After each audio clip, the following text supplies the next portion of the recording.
You've probably heard of No Child Left Behind, the federal education law that's been on the books since 2002.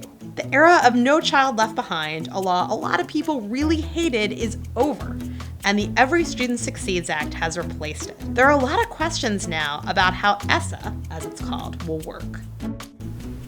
So how is ESSA different from the No Child Left Behind Act?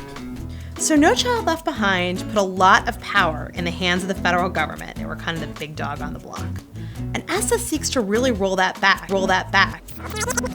giving states and school districts the chance to call the shots on things like testing, teacher quality, and fixing failing schools. No Child Left Behind is working. This bill makes long overdue fixes to the last education law. Do kids still have to take tests every year? So let me think about that. Yes, kids still have to take yearly tests in reading and math in grades 3 through 8, plus one time in high school. And schools still have to report test scores. How does ESSA rate schools differently? Good question. So even though kids still have to take those yearly tests, ESSA wants states to look at a broader range of factors. States have to pick at least one other indicator that gets at whether kids have the opportunity to learn. That could be access to advanced coursework, maybe school climate. Plus, ESSA gives states a lot more flexibility when it comes to the tests themselves. Districts could decide to have high school kids use the SAT or the ACT instead of the state exam. Plus, under ESSA, a handful of states can experiment with new forms of testing, allowing students to work together on performance tasks instead of those fill-in-the-bubble tests that we're all used to. What kinds of requirements does ESSA have for teachers?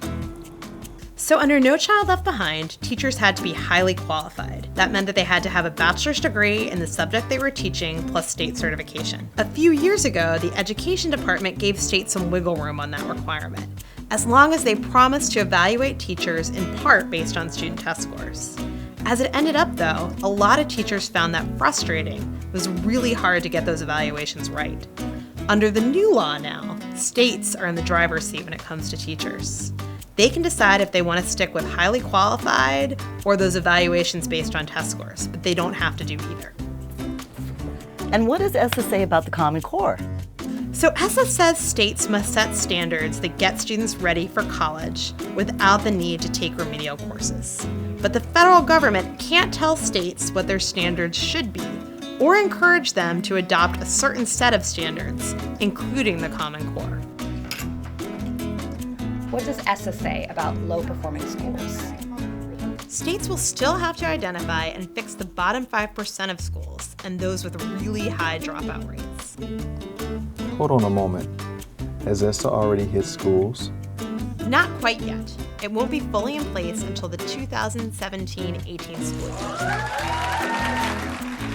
Many of the decisions about how to judge student performance, improve schools, and hold teachers accountable are going to have to be made by states and districts. If they choose to stick with what they're doing now, things aren't going to change very much. If they go off in a very different direction, though, we could see big changes.